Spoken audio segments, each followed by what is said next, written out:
What's up, y'all? Welcome back to Blended Colors Season 2. I am so excited to be back with my hubby.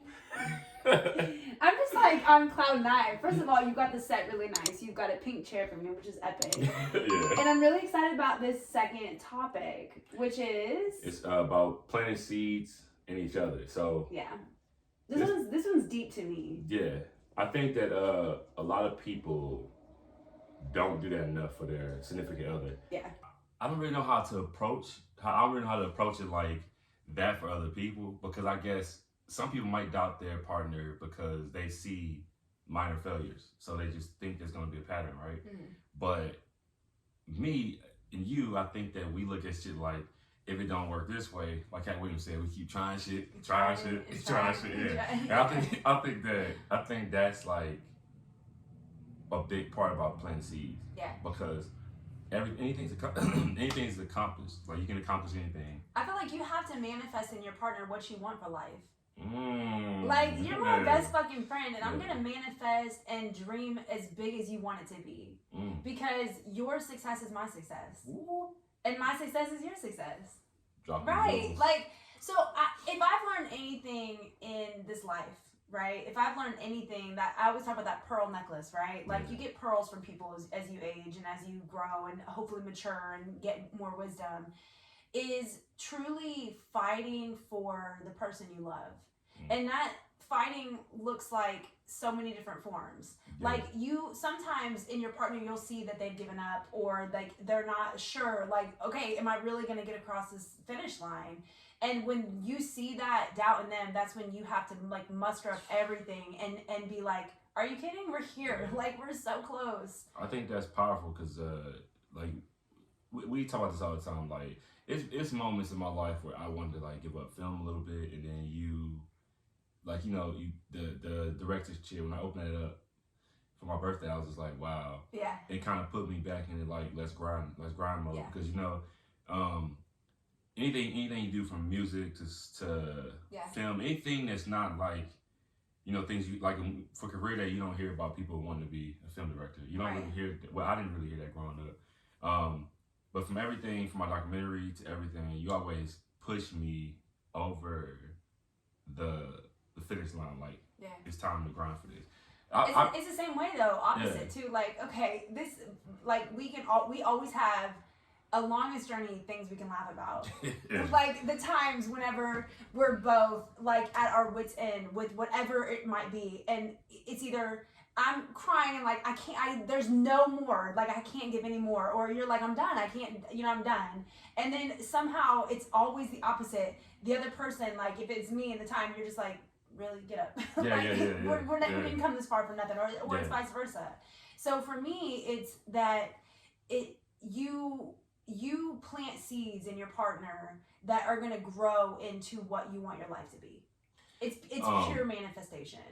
This is I know how you feel about this, but I think I want to just say this for almost like a shock jock moment, right? Yeah. When I first met you, we were talking, right? It's like 9 years ago. We were talking, and I asked you your future goals. You told me, and then you asked me mine, and I said, well, shit, I ain't got no plans. I just know I'm gonna keep working, and God gonna guide me.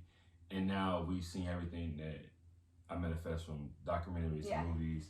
It's a little unreal if you think about it, because when people like hold on too. Another thing is too, I wasn't even in school when we first met. So now I'm months away from getting my master's. So I feel like that shit's so crazy from when we first met to right now. There's so much we've done just collectively, Yeah.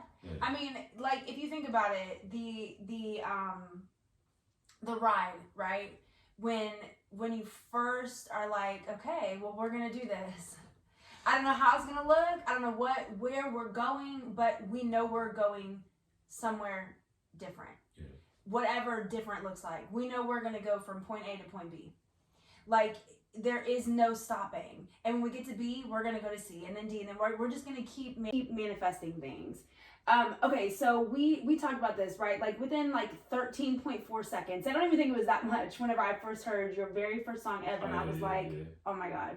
So from that moment on, and now literally this past year, you had me in the studio. Like, that's freaking, that's like beautiful. I think one thing about too is like never put boundaries on your partner, right? Because my opinion is right here, like, you way more than a doctor. I say this to you all the time. To see you hosting my art gallery, to see you hosting when my movie premiere, when you was like directing people to their seats, or just to see you in the studio, taking you out of your element and seeing you flourish is like something I think a lot of people should do without doubt involved. Because I feel like you have to take yourself out of the element, right? Like we say this all the time, like anything medical related, like I know I can do it. That's not the problem. It's that sometimes you want to get so far disconnected from what is your own passion. You want to saturate yourself into your spouse's passion, right? Like doing this podcast or doing like the shows or whatever it might be. It could be the craziest thing ever, and we're like, okay, let's do it.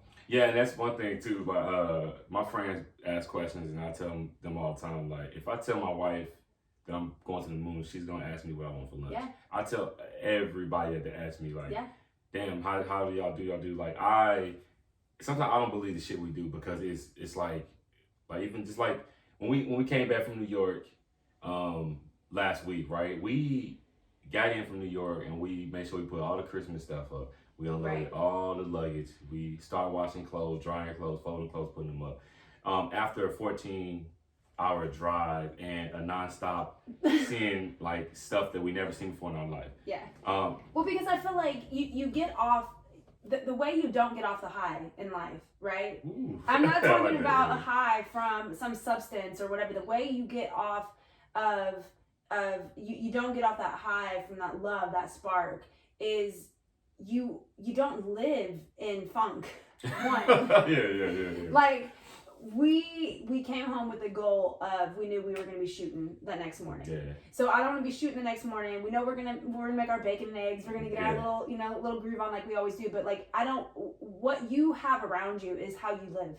Yeah. It's a mess. Yeah. Like, do you want to live in mess or do you want to live in something that you can breathe in? That's why I say, I know a couple people said some stuff about I'm always saying your name. People that really listen to my album, they say, man, you say Kelly's name a lot. That's what I say about that. Fuck them. Yeah. But y'all, how I feel about that is like, I say your name a lot because our team is a man, woman, two-person huddle. Like anything that we want to accomplish, we're gonna accomplish. Whether we like, I remember working on Jane Killer Pencil. Mm-hmm. I called you when I was frustrated because the artist that was working with me on it, he was trying to change things in my movie that was already copyrighted, scripted, and stuff like that as far as characters. And I would say I got almost like well, not no more, but the gladiator mentality. Yeah. You talk me out of, hey, if you react this way and respond this way, they're gonna respond. Yeah. Your success that you want out of this is not gonna be what you want. So I think you control like the mood. However you want it to be, it's gonna be based off of your reaction. And I think that right there, I think that one thing people need to do when it comes to planting seeds is be transparent, right? They gotta listen to at least something their partner say. They don't have to. I ain't saying like they gotta. It's not like you gotta get under permission. Control. Yeah. Okay, this I'm gonna segue this right. I got the call from the commissioner, right? The commissioner was like, "Hey, I just want to say, welcome to the team. Like, we are so glad to have you here. Like, we're blessed to have you here. Asking me all these things, and I said, well, I got to talk to my husband." Oh yeah. And her response to me was not like, "What do you mean you got to try?" It was, you know what? That I can respect. Yeah. And that right there is you run it past your teammate. Like, you are my fucking team. So I'm going to run it past you because whatever I go through, you're going to go through. Yeah. You gotta, like me, I don't like blind sides. If I know what's going on, we can overcome anything because now we both at the starting point running at something instead of like finding out something like when the meat's already cooking almost. Yeah. And that's how you formulate your blueprint. This is what I'm gonna say. The best thing we ever did was we formulated our blueprint. Like the good, the bad, the ugly, we had a blueprint. You stick to it. Yeah. Like no matter what, you know your team. You know where you get your advice. You know where you get everything you need is from that person. So my advice to anybody, whether you're married, not married, doesn't matter what type of relationship you're in. If you put in 150% to that person, they are gonna give you back 150%. It's that simple. Yeah. Whatever you pour into them, you're going to get it back because that is like the balance of manifestation. And my opinion on things is, I know we blended colors, but my opinion on things is, it don't matter the race. It matters the opposites, right? So if you are, opposites do attract. Yeah. We are two different people, two different type of worlds. We think different. Our family raised us different. My mother raised me, and you see how my mom mentality is when it's a go-getter. Your family is a go-getter as well. Like your father raised you to be, and your mother raised you to be a go-getter, right? But we were raised in two different worlds, and understanding each other. Yeah, understanding each other at this point in life is perfect, because if we were thinking the same, there would be no way to have two track minds. That's where those different perspectives, like I always talk about looking through a different lens.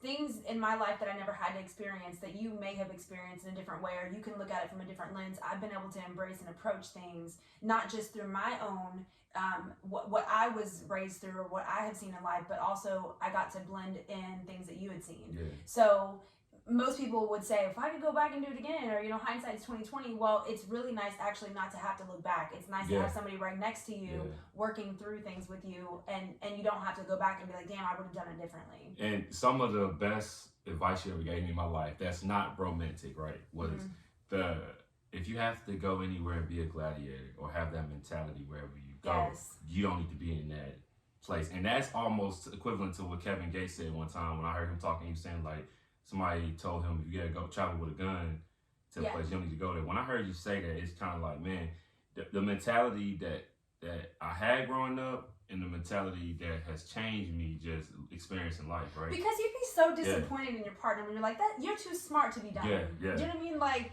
you say that, right? Like you are too smart to make stupid decisions at this point.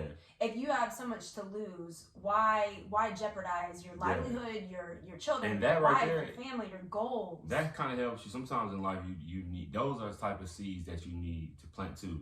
Those type of seeds that like kind of stop you, push you out of your chest, like Doctor Strange and Spider-Man. Right? That's the type of shit you need to reality check. Because I always say right here, like, if you can't tell me that I'm wrong, and I'm talking about friends, family, if you can't, most of the time I'm gonna know when I'm wrong anyway.